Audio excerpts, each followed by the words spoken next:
Hello and welcome to today's Esports Roundup, where we cover the news from the last 24 hours in the four major regions in League of Legends Esports.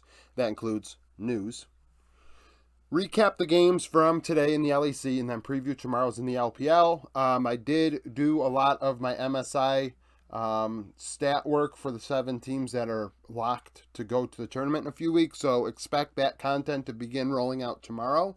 Subscribe to the channel if you're not already subscribed, because tomorrow will probably be a triple upload day. And then after that, we're going to have quite a few double upload days over the next few weeks. So make sure you subscribe to the channel or hit the notification bell so you do know when I am uploading content. News: Team Heretics today announced that Ruby can go look for other options. Ruby has played in the LPL, LCK, and PCS in his time, so he has been around the block. He is not a rookie, despite what many people thought.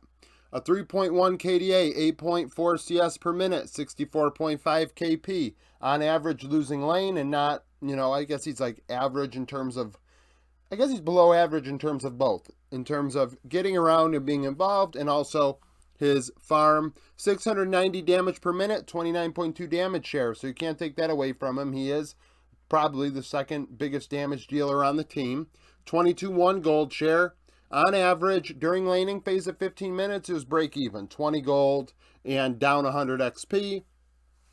Was able to achieve 6 solo kills in 24 games and played 12 champions. Behind him is Zero. I'm going to go with Zero. I don't know. I'm not even going to bother trying to pronounce their name. They are on Heretics Academy. They are not super young. Well, maybe there are a couple players with age not listed in ERLs. Maybe they are one of them. Their numbers not exceptional either. A 5 KDA is nice, but 8.6 CS per minute, 63.2 KP. So on average, getting ahead of their opponent a little bit. But still, KP wise, still a little below where you'd like them to be. 658 damage per minute, 25.9 damage share, 22.6 gold share. So, I mean, damage share is less, but the DPM is pretty close. Gold share is a little bit higher. 300 gold up at 15 minutes, a couple CS, 140 XP, so just barely ahead. 300 gold is on average a nice spot to be in. I mean, it's better than nothing. 3 solo kills in 25 games, played 11 champions. So, wide champion pool as well. I mean, I don't know what Heretics are going to do. This opens up an import slot. There are a lot of possibilities. Heretics have shown by adding Evie that they are willing to go outside of the box to fill in their spots and slots on their team. So, I don't think you can really rule anything out for this team, nationality-wise. Weibo Gaming in the LPL announced that Easy Hoon, the former T1 mid laner, world champion, is out as coach. They went 32-16 as the coach across 3 splits. So this is a pretty decent record. I'm not going to say, I don't think he's the reason they struggle.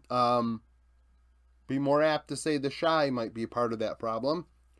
Currently, Rui is the top-rated assistant coach, former head coach in the LPL, has a 22-59-8 record. That is not a great record by any means. So I imagine they're going to go outside of the org for a replacement. Otherwise, I think they're downgrading. The recap for today. So we have the LEC.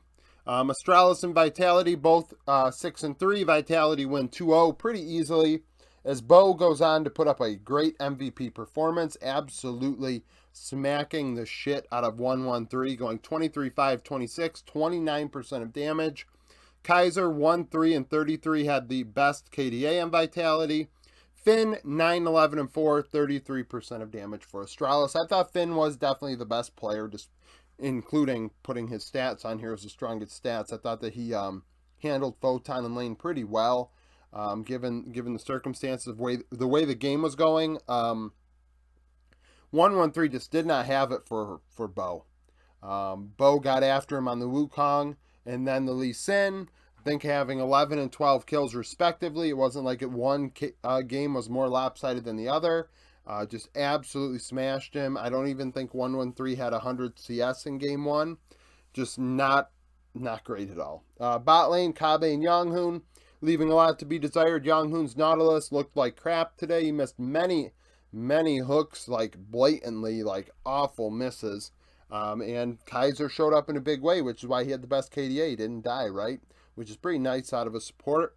Mid lane wise, I thought Perks paired well with Bo on the Annie, getting things done, winning the jungle mid 2v2 and River multiple times in the early game. That really stuck out and got the team in a position to win. Astralis, I mean, this is already better than expected, right? Both splits, they have outperformed expectations.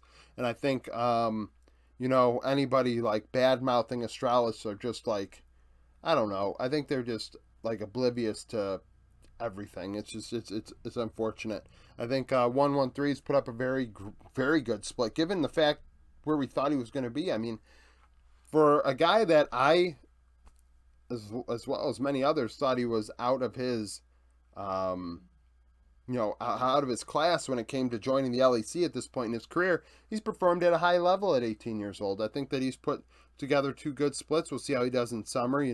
They're still not dead, but we'll see how they do. Koi and BDS. BDS win 2-0 pretty handily as well.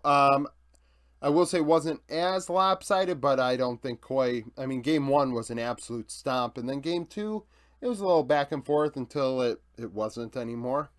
Nuke, 18-3-20, 34% of damage, was disgusting on the Cassiopeia in Game 2.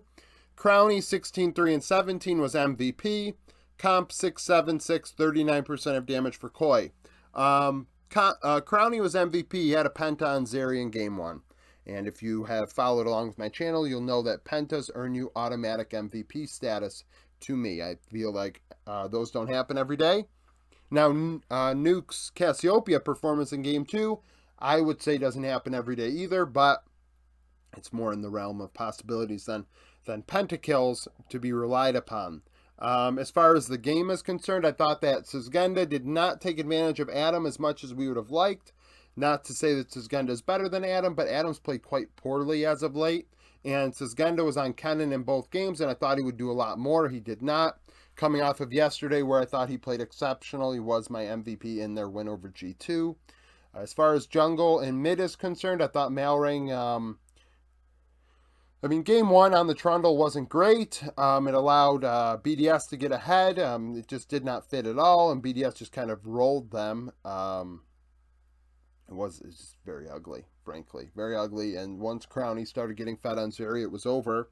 And then, as far as Game 2, I thought that I thought Larson did pretty well in the Orianna. He had a couple double kills and really came through in team fights to keep it close. But Nuke was just all that more impactful. 18-3-20, that's one of his better performances he's had, I think, in his career. Bot lane-wise, Game 1, Crowny and Labrov got the better. But I was saying Game 2, I think it was back and forth. I don't think it was very easily in the favor of BDS in the bot lane. Now, when it got out of bot lane, I thought Trimby left a lot on the table. Trimby getting cut out multiple times on the Annie. And frankly, it did not look good at all. So that was disappointing after yesterday's win over G2. I thought that Koi was going to win this one. I did have Vitality 2-0. But this I did not have on my predictions. So 1-1 on the day. Sneak peek for tomorrow. We have our LPL loser finals. BLG and EDG. BLG 10-6. EDG 13-3. They did not play in these playoffs. In week 4, EDG would win 2-0 when they did play. Ale was the MVP on the Discord, going 8-2-11 with 22% of damage. Bin in the loss went 2-4-3, 19% of damage.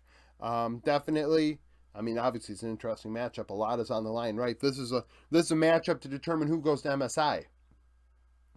So I would say it's pretty damn important. So this more important than the series this weekend. This is the one. So in top lane, I'd like to give the edge to Bin, but EDG may ban out 5 champs to give Ale an easy lane. Mid lane, Yagao and Fofo. I'm not sold on Fofo. In the jungle, Shun and JJ. different types of junglers, but pretty one-dimensional. And then in bot lane, it comes down to Elk and Leave. Who wants to show up in a big moment to be able to go to an international event? Elk has never had that opportunity. I'd love to see Elk at MSI. I really would. But will he show up, or will Leave put the stamp on the beginning of his career and go to MSI and join PaYS? They're two rookies that, frankly, were not expected to be this good right away. So it's definitely a very, very exciting and interesting series planned for tomorrow. I guess that's the end of this deal. If you like the video, like it. Subscribe to the channel. Like I said earlier, I do intend on having a triple upload tomorrow. Sneak peek will only be news, if there is any, and then the recap of this. And then I will have the power rankings eventually out, which are just going to be a shit show probably. And then, well, because there's not a lot of teams left. And then I'm trying to decide on what team I'm going to start with. I might start with G2 and do my previews for MSI. So stay tuned for all that. Subscribe to the channel. Hit the notification bell. Join the Discord so you get the links to my content. Follow me on Twitter so you get the links to my content. And become a YouTube member. I'd appreciate that. And thank you for watching.